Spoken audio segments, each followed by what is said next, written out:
all seated, would you please stand for the Pledge of Allegiance? I pledge allegiance to the flag of the United States of America and to the republic for which it stands, one nation, under God, indivisible, with liberty and justice for all. Thank you all. Welcome to the World Affairs Council of Palm Beach. And in this time of Thanksgiving, I truly want to say thank you all for your support and your interest in our World Affairs Council. It's very meaningful to us. And as you know, expenses have gone up for everything and for us too. So we would welcome very much if you would recommend our council to your friends, associates, and if you have any sponsors, any suggestions for sponsors, let me know, and I will gladly be in touch with them because we could certainly use more support. Thank you, and I would like to say that in case, I'm not sure that most of you know, although I mentioned it last week, we have added to our education outreach to our Inner Talk. We have added a program called Film Quest. And the students that you see that were in the back were interviewing our speakers. The Keiser University team is here interviewing. They interview our speakers for each of our events. They're putting videos together. And at the end of our season, we're going to have a competition and award cash prizes for these creative videos that our students are creating. We have Keiser University, Samantha Kountz, Professor Samantha Kountz is here from Keiser, along with she's from Cinematic Arts Department, and Dr. Lounsbury is here from Political Science Department. We also have a team represented here from Palm Beach State College, and we also have students here from Palm Beach Atlantic University. So our education outreach, which is so very important to us, is alive and working very well.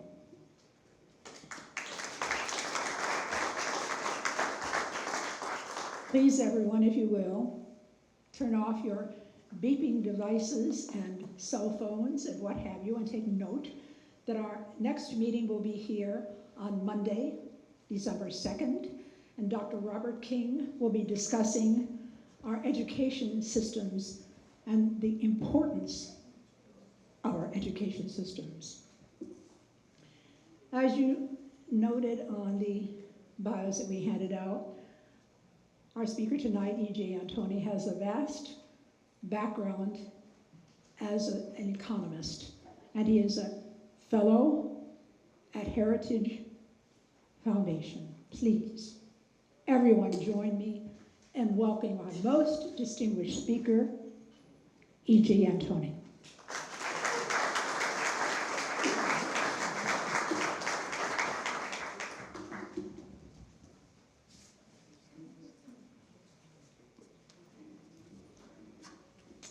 Thank you, Celeste, very much, and thank you all of you for being here. It really is a pleasure to see such a full room. So thank you very, very much.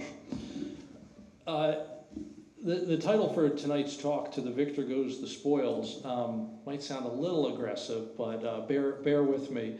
The reason it was titled as such is because there are winners and there are losers when it comes to this presidential election. I'm not even talking about the candidates. I'm really just talking about the financial fallout that's going to come from this election.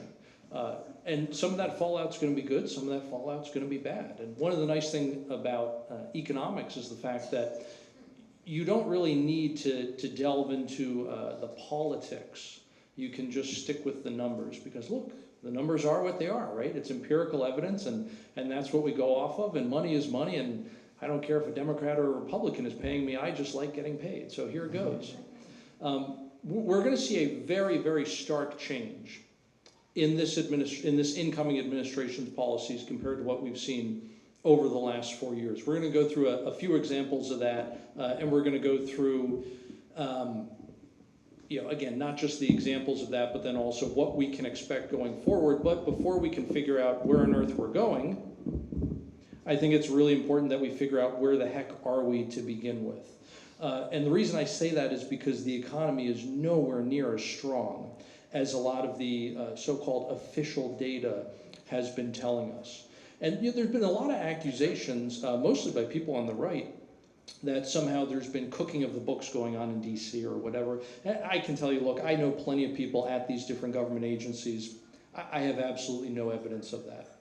But what I can tell you is that so many of the economic models that we have been using for literally decades are simply broken today, and they don't make sense in a post-pandemic world. And as a consequence of that, we routinely get economic facts and figures published by the government that don't make any sense. The numbers are just ridiculously way off. As an example of that, the most recent annual revisions that have been made to the labor market statistics show that job growth over a 12-month period was overestimated by about 1.2 million. So about 1 in every 3 jobs that we thought we were adding to the economy during that time never existed. And again, the reason for that is not because there's some like evil bean counter who works for the government behind a computer who's trying to cook the books. No, it literally is just because the different econometric models that we have been using, again, that made sense for decades, don't make sense anymore today. We've seen, for example, the number of business applications, people who are trying to start a business, explode after the economy reopened in 2020. And we assume, given a certain number of business applications, that a certain number of business startups will follow. We also assume that given a certain number of business startups, a certain number of those businesses will actually succeed and employ a certain number of people and so on. So you can see there are all kinds of assumptions that we have to bake into our models and to our econometric estimates. And the problem is that what we see today is a disproportionate number of those business applications never actually turn into business startups, and they never employ anybody. It's absolutely incredible the percentage of these startups that just turn into sole proprietorships, and even if they get off the ground are never able to actually employ anyone except the owner, is at a record high. And so, again, the job growth that we thought we had, for example, just simply never existed. I was commissioned a couple of months ago, myself and a colleague of mine, to recalculate the inflation numbers that we've seen over the last several years. It was a project for the Brownstone Institute, which is an independent think tank, and the whole reason they commissioned us to do this study is because they noticed this huge disconnect in the polling data and the official data. In other words, when they asked people, hey, how much more are you spending on groceries? And the median response to that, the median family said it was about 50% more compared to just 4 years ago. But then they looked at the official data and it showed only a 20% increase. And so they scratched their heads and they said, okay, they can't both be right. Either people's perceptions are ridiculously off by a factor of 2, or it's the official numbers that are off. And what we did is my colleague and I, we really delved into how are these numbers actually calculated. And I'll give you one very good example. It has to deal with housing. When they're trying to figure out how much is housing inflation today, in other words, how fast is the cost of home ownership increasing, do you know they don't even look at home prices, the government statisticians? They don't look at home prices. They don't look at interest rates. Hello, those are the 2 biggest factors to determining your monthly mortgage payment. Why on earth would you not look at those things? They don't. Instead, what they do is they look at rents. They look at the price of rent, and then from that, they try to impute the cost of home ownership. And there's actually some very, very good reasons for doing that. Unfortunately, we don't have time to delve into the reasons behind that methodology, but suffice to say, again, for literally decades, that methodology actually did make sense. It doesn't today, because the rate of increase between the cost of home ownership and the cost of renting is completely out of whack. It is nowhere near historical norms, and the consequence of that is we have grossly understated the cost of home ownership. Over the last 4 years, the official numbers tell us it's only up about 22%. The monthly mortgage payment on a median price home today over that same time is up 100%. It has doubled. Factor of 5, 22% versus 100%. So it turns out, ironically, it has been the subjective evidence, how do you feel about the economy, that has been more accurate than the objective evidence of here's how much more a home costs, let's say. So what we essentially found in this project was that the official inflation metrics have been understated by about half. In other words, inflation has been about twice as bad over the last 5 years as we have been told, again, by these official numbers, right? So the economy is, what I'm trying to get at here, the economy is in much worse shape than a lot of people think it is, right? Whether it's the labor market, where we just don't have the job growth that we thought we did, whether it's things like the consumer's ability to spend, which continues to go down. And what we're basically seeing now is a consumer that's increasingly strapped. We have over $1 trillion of credit card debt in this country. And for the first time ever, families are spending over $300 billion a year just in interest on those credit cards. I'm not talking about a dime towards principal, right? You're not paying down that card just to finance the outstanding balances is $300 billion a year. That is putting a serious dent in consumer spending. Again, to give you an idea of just how strapped people are today, at least 2 financing companies have been created over the last couple of years who do nothing but finance groceries. That's literally all you're allowed to use what is the equivalent of this kind of credit card for. So you can't go out and buy a yacht with it. As much as I would love to, they won't let me do that. They only let you use it for food. So that gives you an idea of where the demand is for credit for the bottom half of Americans today. So again, all of this is really putting a dent into the consumer spending numbers. And you may say, but why have the consumer spending numbers been relatively good? 2 reasons. One goes back to the fact that inflation has been understated.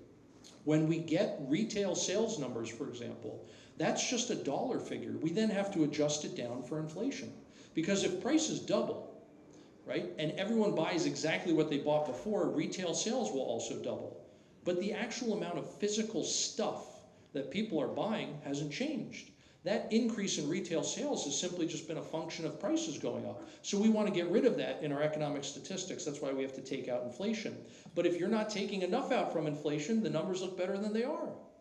On top of that, what we've seen from the government has been this huge increase in transfer payments. It's actually increased every single month this year, which that hasn't happened going back several decades. The problem is that if the government takes $1 from you and gives it to me and I go out and spend it, that doesn't get counted as government spending. It gets counted as consumer spending. And so even though government spending looks like it's a record high, it's actually much worse than that because it's not counting all of those, what we like to call transfer payments. So a huge portion, a growing portion of what looks like private consumer spending is really government spending. But again, that gets hidden in those official statistics. So if you ask the typical American family, how are you doing financially?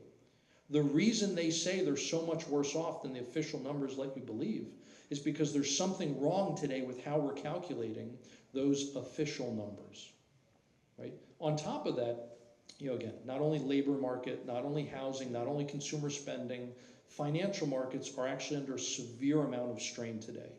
A lot of that has been more or less papered over by emergency maneuvers from the Federal Reserve and from the Treasury Department.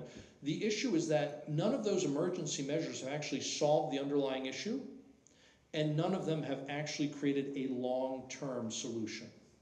One example would be the huge increase that we've seen in interest rates, which really, interest rates today are not that bad, historically speaking. The problem is we didn't come from a historical perspective. Right? 5% interest rates are perfectly normal throughout American history. In fact, actually, before the Federal Reserve, 10% interest was the norm.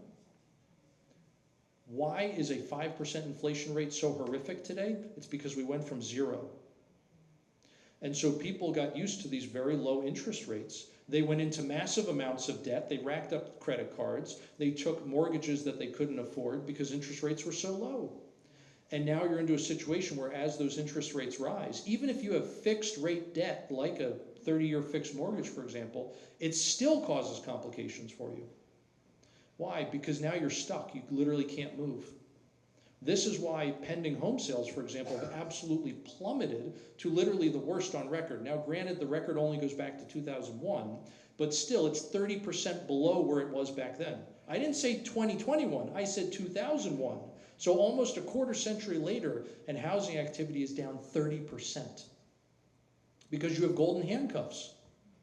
You bought a house that you couldn't afford, but it was at a 2% mortgage rate. If you sell that house, you're going to lose that. You're going to have to get a new mortgage for 8% today. And now what happens? Well, now you can afford half as much house, probably less. So the only way you can make that trade is if you sell your existing home for such a huge premium that you don't actually have to borrow that much on the next home. And so we've completely frozen over the market for existing homes. What about new homes? Well, there again, home builders' costs have literally never been higher than they are today. They're actually even higher today than they were during the pandemic when it was impossible to get things like plywood and drywall. Prices are actually even worse on average today. Some prices have gone down, but on the whole, on average, to build a home, it's more expensive now than it was even during those severe supply chain disruptions. And so builders, they can't drop their prices either on new homes. So you put all this together and you have a very high price and completely frozen over housing market. Going back to financials though, why is this such a problem for financials? Tons of people got those very low interest rate mortgages, right? Banks made those loans. That's on the asset side of the bank's balance sheet. You may say, why on earth is it an asset? It's money that the bank doesn't have. They lend it out. It's because it's an income stream, and everything we do with banking doesn't make sense in this country. But I digress. What about the other side of the balance sheet, the liability side? What's over there? Well, deposits. Again, you're thinking to yourself, that's the money that's in the bank. Why is that a liability? It's because it's not theirs. They owe it back to you. Except they're paying 5% interest on it. So the bank, let's do the math here, the bank is getting 2% on a mortgage and paying 5% on deposits. They're in the whole 3% on that money. And this is why, going back to the spring of 2023, you had all these banks fail, the biggest of which was Silicon Valley Bank. Why did these banks fail? Because they were essentially insolvent. They had negative cash flow. Why on earth would they do that? Because for a year, the Treasury and the Fed were promising them interest rates aren't going to rise for years. And so they said, oh, well, then it makes perfect sense to make all these ridiculous loans at ridiculously low interest rates. After a couple of banks failed, the Fed realized, oh goodness, we should probably do something to clean up yet another one of the mistakes we made. And so they came up with this emergency lending facility called the Bank Term Funding Program, which is actually going to end the middle of March, this coming March. And there are billions of dollars in loans that are going to come due. And the problem is that the banks don't have the money to pay it. You may say, well, can't they just sell some assets? Sure, but what assets are they going to sell? Ones that nobody wants. Why? Because their mortgage is earning 2%, and I can go out and I can buy a treasury bill today that gets 5%. And so again, you provided a temporary fix to the problem, right? You made those emergency loans, but now what? Now we're right back where we started. So again, there's a tremendous amount of stress and strain within financial markets as well. All right, so obviously we're not approaching the next 4 years exactly from a place of strength, right? We have a lot of problems in the economy. Good news is they're all self-inflicted wounds. There's nothing really inherently wrong about the American economy if you think about it. All of the problems that we are in right now, we put ourselves in. And that means we can get ourselves back out. How does the next administration plan to do that? Well, a few things. Let's go through some of them. One is energy. We are sitting on an absolute gold mine of natural resources in this country, a lot of which we just haven't been able to get to over the last 4 years. And some of that has to do with the fact that this current administration has been very quick to provide permits or leases in a lot of cases, but not both. And since you need both, it's made it impossible for a lot of new wells to start. In fact, we've actually been reducing the number of wells in this country. And you may say, well, how is that possible? Because production is actually going up, which it is. Production is going up today. What's basically happening is American drillers are doing exactly what they did in 2015, 16, and 17, where they're figuring out how to make all of their wells as hyper efficient as possible. And so you're getting more oil or more nat gas out of each individual well. But that's only viable at high prices. This is why we just can't get back to $60 or $50 oil right now. Because the wells that would be profitable at those prices were prohibited from getting at. And so at this point, we've basically kind of hit a floor, if you will, on energy prices, given current regulatory environments, given current tax environments, but that's not to say it has to stay that way. And it's pretty clear, given what the first Trump administration did, and also what they're promising to do, which is more or less just a repeat of the first administration, it's pretty clear that we are going to see an increase in production. It's pretty clear that we're going to see ANWR open back up. It's pretty clear that we're going to see less restrictions on horizontal drilling, for example, particularly in Marcellus Shale, which is up by where I'm from, outside of Philly. Please don't hold that against me. And essentially, if you increase energy production, look, the energy market's a market, right? You increase supply, you decrease price. What does that mean for energy, not just energy prices, but prices throughout the economy? If you can decrease the price of energy, just like if you increase the price of energy, you don't just affect energy markets, you affect prices throughout the economy for two reasons. One is the fact that we all use energy. Even if you're going to somebody that you may think yourself doesn't actually use energy, or it's not an energy intensive industry, like let's say you go to an accountant who does your taxes for you. You may think, well, he's not using that much energy. Maybe not for his work, but he is in his daily life. And it is through his work that he needs to support his daily life. And so as his cost of living goes up, what happens? He charges more for the service he provides. And so, again, decreasing energy prices doesn't just decrease very, very energy intensive industry prices, right? Like manufacturing, let's say. But it actually decreases prices across the board. But there's another really important factor that a lot of people miss when it comes particularly to natural gas. And this is something that's unique to the American economy. Because nat gas is so obscenely cheap in this country relative to the rest of the world, we don't use oil anymore for most of our chemical blend stocks. So for the plastic that is used to make this microphone, this did not come from a barrel of oil. It came from natural gas. Most of our pharmaceuticals don't come from petroleum anymore. They come from natural gas. It could be clothing fibers, you name it. It comes from natural gas. Even engine oil doesn't even come from petroleum anymore. Did you know that? We actually make synthetic engine oil today, and we use natural gas to do it because it's cheaper. It's literally cheaper to synthesize the oil molecules in a lab using nat gas than it is to distill it out of a barrel of oil.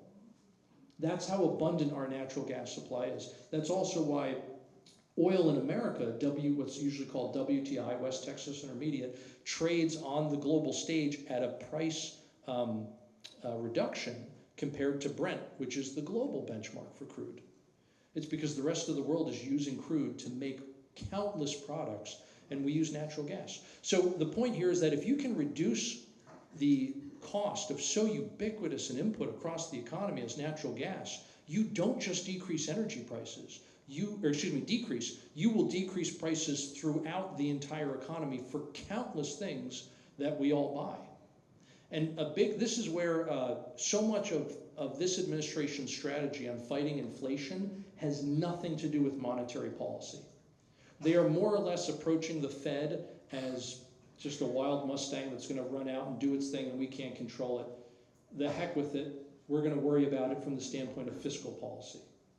So their plan to reduce prices is not we're going to have the Fed hike interest rates and sell off its balance sheet to reduce the money supply. No, we're going to just increase the size of the economy. And the reason that has the potential to work is because if we think of inflation as the ratio, if we think of prices as the ratio between the size of the economy and the amount of money, you can increase or decrease one to change that ratio. You could increase or decrease the other to change that ratio. So what did we see over the last several years? We saw the economy stagnate, essentially not grow, while the amount of money exploded by trillions of dollars, not an exaggeration. And so what happened? Well, the price of everything went up. Now, how do you reverse that? How do you bring prices back down? Well, you could drastically shrink the amount of money, which would be incredibly painful. This is what Paul Volcker did in the early 80s. It gave us back-to-back recessions and 20% interest rates on mortgages. So that's option one. Option two is just grow the heck out of that pie. And so now that ratio of money to the economy is still going to come down. But you can do it, hopefully, without a lot of the pain associated with those what we call tight or restrictive monetary policies. What does this look like in terms of finances, in terms of investment? Obviously, this is big for drillers. This is big for refiners, energy markets broadly. One of the groups that it's very, very big for, though, are the small companies. You know who the biggest proponents of during the Biden administration, the biggest proponents of restrictions on drilling, of energy regulations, especially environmental regulations? You know who the biggest proponents were? Companies like Exxon. Why? Because they can afford to comply with all these things. It's going to hurt their bottom line, but they can afford to comply with it. You know who can't? The small producers, which is also a big reason why the number of wellheads have been going down. All the small producers are getting put out of business. They just can't afford to compete in a high regulatory environment. But Exxon can, because they have an army of lawyers. And so who stands to benefit the most of taking off those regulations? I mean, is Exxon going to benefit from the standpoint of they're going to sell more oil, they're going to refine more oil? Yeah, absolutely. But it's the little guys, actually, who are going to do much better. And so when you're thinking, okay, where do I kind of reallocate the portfolio here? And I'm not giving financial advice. But if you think, okay, how do we reallocate the portfolio? It's kind of like how you may say emerging markets versus the US or Europe in certain instances. You're kind of looking at the same situation here, where it's the little guy that stands to do a lot better. It's the startups that stand to do a lot better. Looking at financials, it's exactly the opposite. The little guy's not going to get rescued. You know, one of the biggest ticking time bombs in this economy right now is commercial real estate. We are very much in, I would say, a 2005 moment right now, but it's commercial instead of residential real estate. So what we saw in 2005 was home prices had already started to come down, but mortgage-backed securities, which are the financial derivatives that get their value from people paying their mortgage every month, those derivatives hadn't yet started going down in price. That wouldn't happen for a couple more years. That's basically where we're at today. I just saw a piece of Manhattan real estate sell for a couple $1 million. 5 years ago, it went for about 40 million. A few years before that, it went for about 10 million more than that. So, and that illustrates two things. One, just how bad the situation is today, but it also illustrates the fact that commercial real estate, believe it or not, has been heading down for quite a while. In fact, I remember in 2019 talking to a broker about it who said, look, is anyone paying attention to this? Like, these loans just don't pencil out anymore. One quick note on commercial real estate. A lot of people think that it functions like residential real estate, where you take out a loan and you pay principal and interest to the bank every month, and at the end of 20, 30, 50 years, whatever the case may be, the building's yours. No. Most commercial real estate are different types of loans. They're things like interest-only loans. So I borrow the money from the bank, I make interest payments every single month to the bank, but I never actually touch the principal. And at the end of 5 years, I have to go back to the bank and renegotiate the loan. I'm essentially leasing the bank in perpetuity. I'm essentially leasing the building from the bank in perpetuity. I'm never actually going to own it free and clear. And so we're now in a situation today, again, post-COVID, a lot of people don't go into the office anymore. A lot of major firms nationwide is a good example of this. The insurer has sold off a huge portion of their own office buildings. Why? Because all their employees work from home now, and they have no intention of bringing them back to the workplace. They don't even have a workplace anymore. Your workplace is your living room now. You also have a huge, huge migration of people away from cities. So now you have all of these apartment buildings, also commercial real estate, that is no longer occupied. They're literally sitting vacant. The consequence of that is the bank that owns that loan isn't getting paid anymore. And so now they're saying, all right, fire sale, just get rid of it so that we're not stuck paying all the property taxes. And they're doing that, and it's selling for pennies on the dollar. Now the question is, who holds all of this commercial real estate debt? Because remember, we were talking earlier, we said that mortgage goes on the asset side of a bank's balance sheet. Well, so does the commercial real estate loan. Whose balance sheet is that on? Believe it or not, 30% of small banks' balance sheets are CRE, commercial real estate. So the same banks that got on the wrong side of the interest rate trade, that started collapsing last year and had to get bailed out by the Fed, now have hundreds of billions of dollars in unrealized losses sitting on their balance sheets today. This is great. So, but whoever gets bailed out in finance markets? It's never the small guys. Too big to fail is the mentality. And it has been really since the late 90s. Anybody here remember long-term capital management? Quite a few people are nodding their heads. That was really the first time. It was a leveraged hedge fund run by a couple of Nobel economists, nonetheless. It was the first time that the Fed ever said, this institution is too big to fail and we're going to lead a bailout effort of it. And they essentially created billions of dollars out of thin air and gave it to major banks, major commercial banks, to buy up this hedge fund's assets. So it didn't cause a generalized collapse in financial markets. After that, we saw the tech bubble, then we saw the mortgage meltdown, we saw COVID, and in each of those instances, the bailouts have gotten bigger and bigger, and the end results have gotten worse and worse. But note, it has never been the small guys who are ever bailed out, because they're not considered too big to fail. And so again, looking at this more, I guess, from an investment standpoint, that's scary. That's something to really, really consider. Do I want to have investments in a small bank and a regional bank that hold a disproportionate amount of these toxic assets? You know, Bank of America is another one. They hold, again, well over $100 billion in unrealized losses on their books. But they're going to get bailed out because they're the very type of bank that the Fed was created to bail out, to protect. And so there's not really anything to worry about from that standpoint. The worst thing is Wells Fargo buys them out for $1 on the dollar, and the investors are no worse for the wear, right? Again, going back to what we saw in the 2009 financial crisis.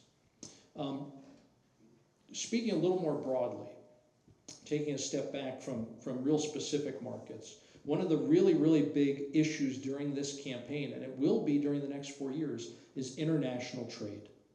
Tariffs, that's the big buzzword, right? Tariffs. They've been called sales taxes, all kinds of different things. And one of the things that has always really confused me about tariffs is the fact that economists just don't understand them. And I think to myself, this is your job. How do you not understand this? What is a tariff? It's just a tax. It's a tax on international trade. Okay? How is that any different from a tax on domestic trade? It's really not, fundamentally.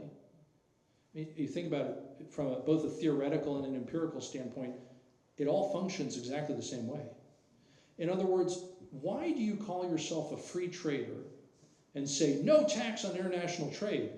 But yeah, we can tax the heck out of domestic markets. We can have an income tax. We can have a sales tax. Why? Why are they practically any different? Why would you not just tax everything at the same rate? Because if you're not, what you end up doing is you end up providing a non-free market favor to one group versus another. And maybe you want to do that. I mean, in some instances we do, right? This is why, for example, we tax things like alcohol and tobacco at higher rates. We call them sin taxes. And we say they're to discourage you from buying those things, right? It's to discourage a certain kind of behavior. Why do we tax income? Something to think about, right? It's interesting, the politicians will say, yeah, we tax alcohol because we want you to drink less. Why do you tax my income? Because you want me to work less? Oh, somehow it doesn't work anymore then. Somehow it doesn't pencil out. Look, at the end of the day, this, by the way, is why, one quick thing. This, by the way, is why a lot of economists today are talking about a border adjustment tax. What they want to do is they want to create a tax specifically for goods coming into this country that don't face the same level of tax that goods made here do. In other words, they're trying to get rid of the incentive that we have provided in the tax code for manufacturers to ship their business overseas. This is a big reason why we have seen so many businesses do exactly that, why we have lost so much manufacturing to Mexico. Right? Why are we building cars in Mexico and then they throw it on a train and send it right back up here to the United States? Part of it has to do with the fact that we charge less in taxes if a business does that. If Ford or GM make it in Mexico, they actually pay less in tax on the car than if they made it here. How does that make sense? We're giving an incentive to put our fellow Americans out of work. It really doesn't make any sense at all. So I think one of the things we have to look forward to over the next 4 years is correcting a lot of those difficulties in the tax code. But this whole idea that somehow if we do implement tariffs, that the economy is going to explode or it's going to cause runaway inflation. First of all, I would point out that the 20 or so Nobel laureates who say that, oh, Trump's tariffs are going to cause inflation, they also said Trump's first administration was going to cause runaway inflation. It didn't. In fact, the Fed couldn't even get inflation up to its 2% target during those 4 years. And then they said that the incredible amount of spending that began in COVID when Trump was president and then continued up and continues up until this day, they said that those trillions of dollars in extra spending was not going to cause inflation, gave us the worst inflation in 40 years. These people have been wrong time and time again. I don't know why we listen to them anymore. I certainly don't. I encourage all of you not to either. I encourage you to just look at the evidence and go from that. Again, that's the beauty in my mind of economics. The idea that somehow if we put tariffs on international trade and that that's somehow going to cause the economy to explode, I would love to see the evidence for that, particularly when we're talking about pairing those tariffs with reductions in the income tax, which is exactly what's being talked about right now, literally just a few minutes south of us in Mar-a-Lago. Whether it's no tax on tips, no tax on Social Security, we'll come to Social Security in a minute, don't you worry. I absolutely love this idea of chipping away at the income tax. The most prosperous period in this country, in other words, when we had our fastest growth over time, when we literally created a middle class for the first time in human history, was the post-Civil War era, the so-called Gilded Age, until World War I. And during that time, we didn't even have an income tax. Sure, you had a temporary income tax as a war measure, post-Civil War, I get that. But that was quickly ruled unconstitutional. There was literally no income tax. Where did the government get all its money? Tariffs. They were so economically harmful that they built the middle class, imagine that. Look, again, at the end of the day, there's no fundamental difference there between taxing domestic trade or taxing international trade. And the idea that shifting from one to the other is somehow going to be cataclysmic, I'm sorry, but the evidence just isn't there to support it. Now, can some tariffs be implemented very poorly? Absolutely. Most famously, this was done under the Herbert Hoover administration, and it caused a series of retaliatory tariffs which caused international trade to collapse. Right? So it can be done wrong, absolutely. It can also be done right.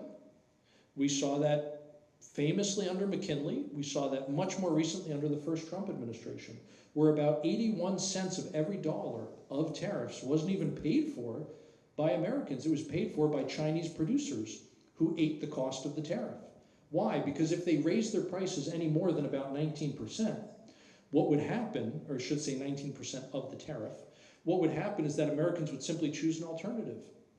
They wouldn't buy the Chinese steel, they'd buy the Norwegian steel, they'd buy the American steel, they'd buy the German steel. Just kidding, Germany doesn't make anything anymore. No, I'm not kidding, their manufacturing sector has been absolutely decimated over the last 2 years. This is something that is not being talked about, and we will come to this in a moment too. How our international partners have been, especially in Europe, have been absolutely devastated. And a lot of Americans and people dealing specifically in the American economy professionally have no idea how bad a lot of those places have gotten. More on that later. Back to our regularly scheduled program. Again, there's really no reason for us to be in a panic about tariffs. None whatsoever. Particularly when you're going to pair that with reductions in the income tax. Again, one of those reductions, one of those reductions in the income tax has to do with Social Security. This idea of let's not tax Social Security benefits. One of the really, really big problems that we're facing with the budget is entitlement spending. And the fact that these programs can't go on forever. They can't, they're Ponzi schemes. Sorry, I said it, it's the harsh truth, but it's still the truth. Here's how they were set up. They were sold to the American people as you pay benefits into an account, and then you get to collect that when you're older. That's how it was sold to the American people by the slick advertisers on Madison Avenue. Here's how it actually works. People working today pay for the benefits of those who are retired today. Just like in a Ponzi scheme, what Bernie Madoff did, where people putting their money in today, the new investors, were being used to write the dividend checks to the old investors. And that's why he constantly had to keep getting new money into the fund. It didn't actually make anything. It was not a positive revenue generator. And that's why it eventually collapsed. Social Security is set up the exact same way. And again, a lot of other entitlement programs are. But the idea that that's right now the primary driver of the deficit and the debt, it's really not. This is kind of mind-blowing, but imagine the Biden administration comes into office and they decide to do absolutely nothing. They simply allow the one-time emergency spending associated with COVID, with 2020. Let's say they just allow all of that to expire. When the appropriations from Congress are done, they just say, okay, we're not going to replace that with anything else. We're just going to go back to spending what we did in 2019. You know the budget would actually balance today? Yeah. They literally had to do nothing. Because not only would you have much less spending today, direct spending, but also the indirect spending, in other words, interest.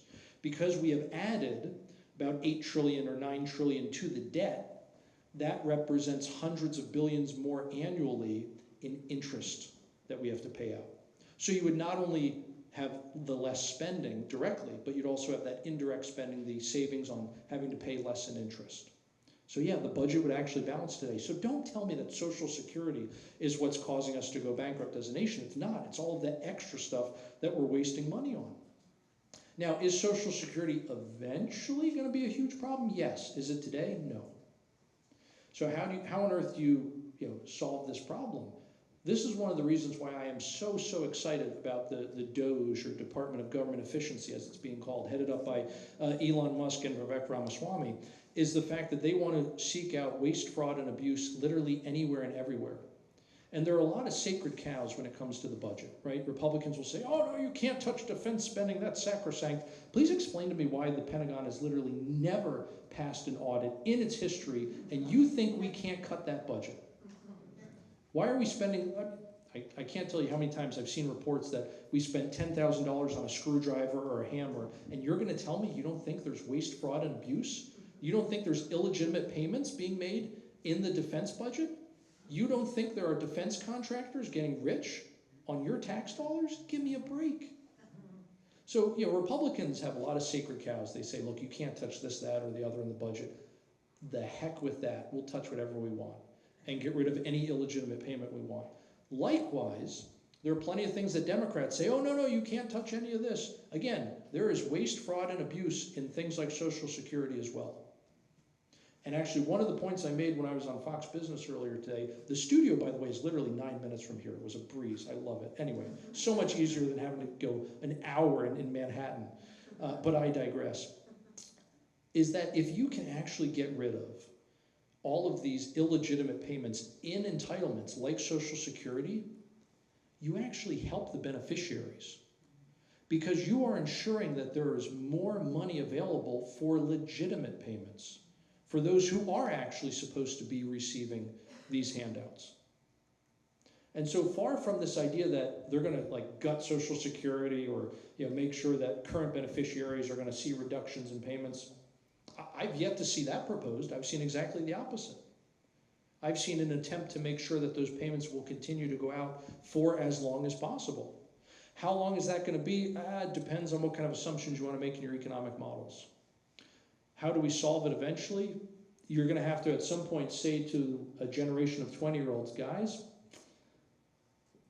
tough news for you. You're going to have to pay Social Security tax to pay for current beneficiaries, but the program is not going to be around by the time you retire.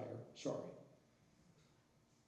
The good news is that if they just put the same amount of money into private investments, they'll actually do even better. So it's not to say that you're going to completely handicap a young generation, but it's not going to be great. But that's a very hard sell politically, and I don't think we're there yet. Regardless, again, if you're a Social Security beneficiary today, I see no reason to be worried, because I see no attempts to actually cut those programs or reel in entitlements or anything like that. In fact, I see exactly the opposite. I see a very good reason to be hopeful. And not just for older Americans, but for younger Americans too.